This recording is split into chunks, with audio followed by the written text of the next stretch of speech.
L'édition est présentée par Romain Villard. Bonsoir et bienvenue dans votre édition du 20h le JT. Voici les titres du jour. Ce soir, nous évoquerons les informations que nous savons sur la plainte visant le député Europe Écologie Les Verts Julien Bayou sur son ex-conjointe pour violence psychologique. Nous parlerons aussi de cette polémique sur le photomontage de la France Insoumise montrant Mathilde Panot et Simone Veil concernant l'entrée de l'IVG dans la Constitution. Pour l'information locale, une information pratique avec une permanence de l'association UFC Que Choisir à Toulon-sur-Rhône. Avant, bien sûr, vous aurez, avant la météo, vous aurez des directions Martinique avec une actu football. Les entraîneurs de l'équipe de l'US Robert ont été remerciés.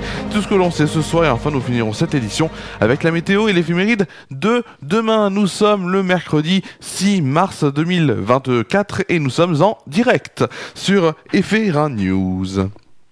Nous sommes en direct bien sûr et nous allons parler ce soir de l'ancien leader d'Europe Écologie Les Verts qui est visé par une plainte sur son ex-conjointe Anaïs Leleu pour harcèlement moral et abus de faiblesse qui est actuellement à l'analyse. C'est ce qu'a indiqué le parquet de Paris ce mercredi, joint par l'AFP, c'est l'agence France Presse. La plainte visant le député écologique d'Europe Écologie Les Verts a été enregistrée hier, mardi 5 mars, par le parquet qui l'analyse, a indiqué donc le ministère public, confirmant une information du site Les Jours. Anaïs Leleu, militante féministe, a également porté plainte contre X pour non-assistance à personne en danger, c'est ce qu'elle a indiqué au jour. Cette plainte contre Europe Écologie Les Verts est également à l'analyse selon le ministère public. Contactés, Julien Bayou et le parti Europe Écologie Les Verts n'ont pas répondu aux sollicitations de l'AFP. Dans un long entretien diffusé hier, Anaïs Leleu a expliqué au jour reprocher des violences psychologiques à son ex-compagnon qui lui a fait croire qu'elle était folle. Après la rupture en fin 2021, Anaïs Leleu relate 2 tentatives de suicide bouleversées par des témoignages d'autres femmes qu'elle reçoit sur les comportements problématiques de son ex-compagnon. La trentenaire, qui a milité au sein d'Amnesty International, Nous Toutes, et qui a fondé le collectif Pourvoir Féministe, dit « Je culpabilise, je me dis que je lui ai servi de caution féministe ». Dans l'actualité aussi, à la tribune, Mathilde Panot a dit sa fierté de voir l'interruption volontaire de grossesse inscrite donc dans la Constitution. Elle a salué lundi la chef de file du groupe LFI à l'Assemblée. Ce combat-là rentre dans la grande histoire, c'est très rare. Alors elle a dit bien sûr ça lors d'une prise de parole devant le Congrès réuni à Versailles. Mais les Insoumis n'ont pas échappé à une énième problématique. Alors la raison? Un visuel présentant la députée du Val-de-Marne aux côtés de Simone Veil. Alors on va la voir cette image. Nous sommes en direct, alors ça va un peu bugger peut-être pour vous, mais on va voir cette image tout de suite. Donc on est en direct, c'est les conditions, on est en direct, il se passe beaucoup de choses et on va voir bien sûr cette image. Voilà. Alors attendez, on va voir cette image dans quelques instants. Alors voilà, on va la voir dans quelques instants cette image. Hop, regardez, je vais vous la montrer. Normalement, on devrait la voir tout de suite. Voilà. Voilà. Est-ce que non, elle n'y est toujours pas à l'antenne. C'est très étonnant. Comment ça se fait? On va la voir, bien sûr, cette image, j'espère. En tout cas. Ça a l'air de bugger. Mais en tout cas, cette image, elle représente donc Mathilde Panot qui est face à Simone Veil, aux côtés de Simone Veil, avec donc un parallèle qui ne passe pas bien sûr chez les opposants politiques. Mais je ne comprends pas comment ça se fait qu'on ne peut pas la voir, cette image.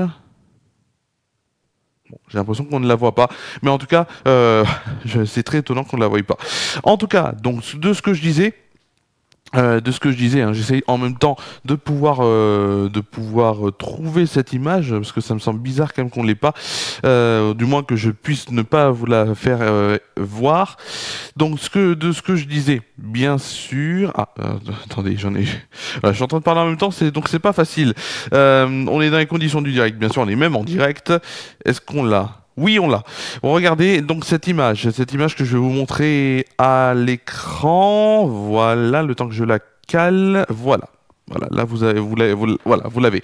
Elle est juste là l'image, donc pour que vous puissiez la voir. Donc sur cette image, on peut voir Mathilde de Panot, souriante, sur la droite, faire face à l'ancienne ministre de la Santé, sur la gauche avec ce message, on l'a fait.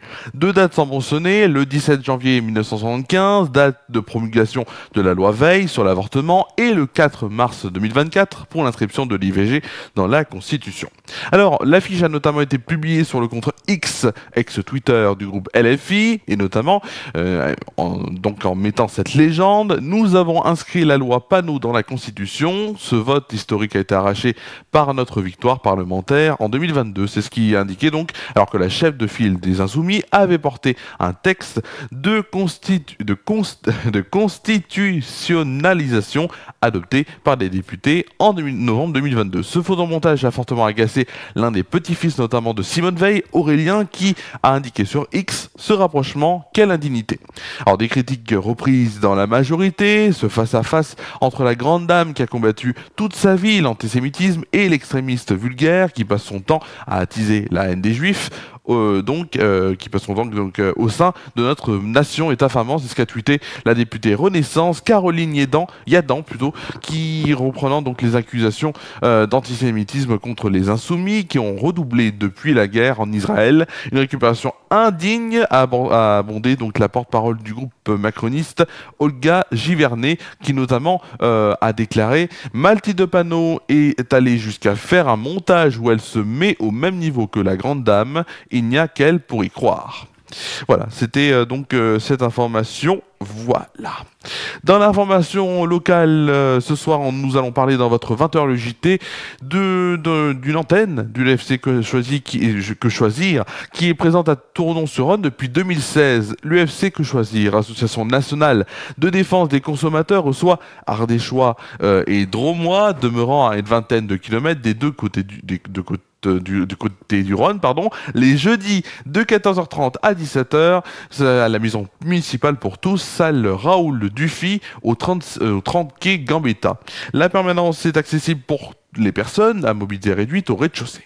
Dans le quotidien de tous les jours, les nuisances, les escroqueries, les malveillances ou encore incivilités entachent la liberté individuelle et le bien-être. Il s'avère alors nécessaire de ne pas être seul face à la défense de ses intérêts. Les 7 bénévoles de la permanence de Tournon-sur-Rhône ont à cœur de défendre, informer et à tour de rôle les habitants de leur permanence hebdomadaire.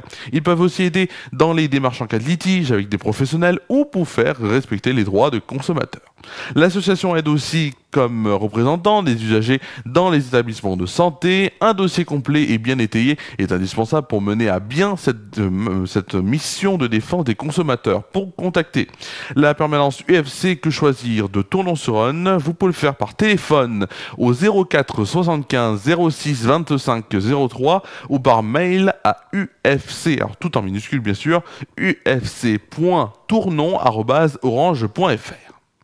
L'information maintenant venue de Martinique, et c'est une danse qui ne s'arrête pas en ce moment dans le milieu footballistique martiniquais et qui touche aussi la division régionale 2, R2 donc, du championnat. Alors, la valse des entraîneurs a embarqué notamment ce lundi, il y a 2 jours, lundi, Ludovic Clément et Michael Marthe. Alors, ils ne seront plus sur le banc de touche de l'US Robert à la demande du directoire qui leur reproche d'avoir manqué de respect à un dirigeant. L'équipe du Nord-Atlantique est actuellement dans le trio de tête de la poule B du championnat de R2. Les enjeux sont importants pour le club. Elle a de fortes chances d'évoluer dans la division supérieure à la R1 la saison prochaine. Alors, pour le moment, les Robertins ont un palmarès qui leur permet d'être optimistes avec 10 victoires, 4 matchs nuls et 2 défaites. Ils sont à 3 points de l'émulation, deuxième au classement et à 4 points du leader, l'AS Morne des S. C'est avec cette probabilité qui aurait créé donc des tensions entre certains membres de la direction et les 2 entraîneurs, un climat incompatible à l'environnement donc de Ludovic Clément et de Michael Marthe qui souhaitaient travailler sereinement pour être efficaces. Alors les successeurs de Ludovic Clément et de Michael Marthe devront eux assurer leur retour en R1, mais ces remplacements ne sont pas encore connus à cette heure. Certains sont libres comme Jean-Marc Civaux ou encore son staff, eux-mêmes récemment remerciés par l'équipe du club colonial. Affaire à suivre, c'est un peu compliqué, en tout cas en ce moment un peu le jeu de la chaise musicale. Semaine européenne, on continue par du football, bien sûr, semaine européenne pour nos clubs français. En Ligue des Champions, notamment, le Paris Saint-Germain s'est imposé hier 2-1 en match retour hier.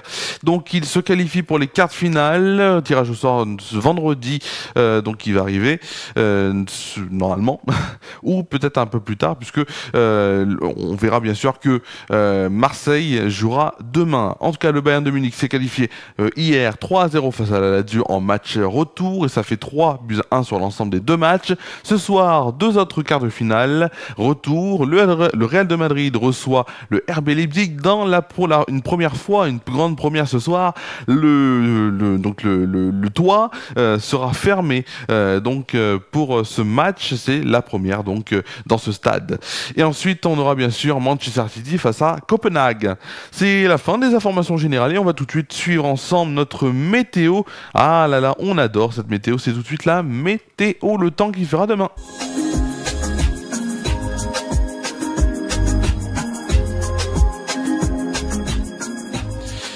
Ah là là, qui dit la météo dit dit le temps qu'il fera demain. Alors j'espère pour vous qu'il fera beau.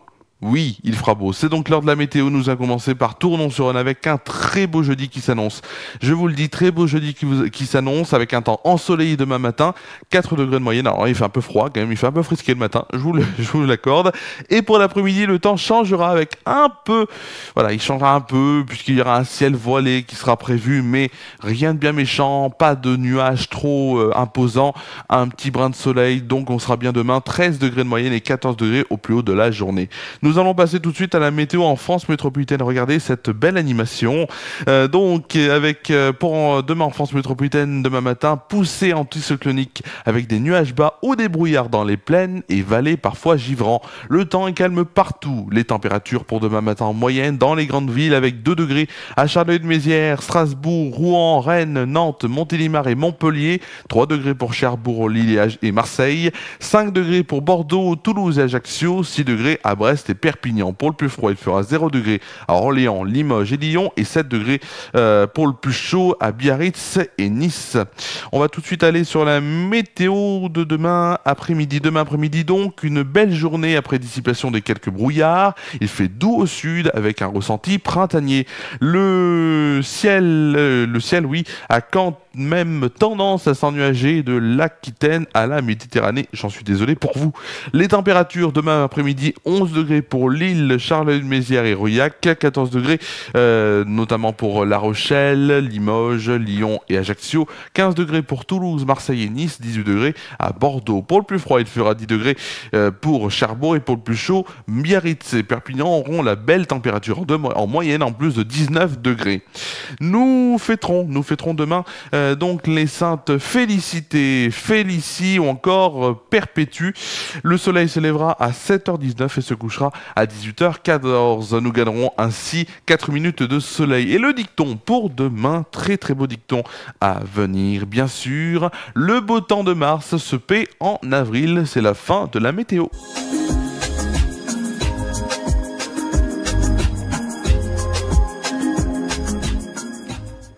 Et oui, c'est la fin de la météo, c'est quasiment la fin de cette édition. Eh oui, toutes les choses ont une bonne fin, ou du moins ont une fin. Demain, bien sûr, on se retrouve pour le 20h, le JT, en direct, ainsi que vendredi, bien sûr. Et dimanche, FR News, le match, je vous attends dès 16h55 en direct pour suivre le match entre Lille et Rennes, et ensuite, mardi, bien sûr, l'émission hebdomadaire. Bienvenue chez Romain, disponible sur Déclic Radio, la radio du Centre socioculturel de Tournon, le 101.1 sur la bande FM, déclicradio.fr sur internet ou encore en vidéo sur ma page Facebook et FR News, donc en direct vidéo. Sur ce Facebook, le même Facebook qu'aujourd'hui, le même Facebook que pour tous les directs. Merci à vous d'avoir suivi cette première édition de la semaine. On se retrouve bien sûr demain en direct à 20h sur FR News, même chaîne, même heure. Je vous souhaite de passer une très bonne soirée, une très bonne nuit et un très très bon jeudi avec du soleil en plus. Prenez soin de vous et de vos proches et je vous dis à demain sur FR News.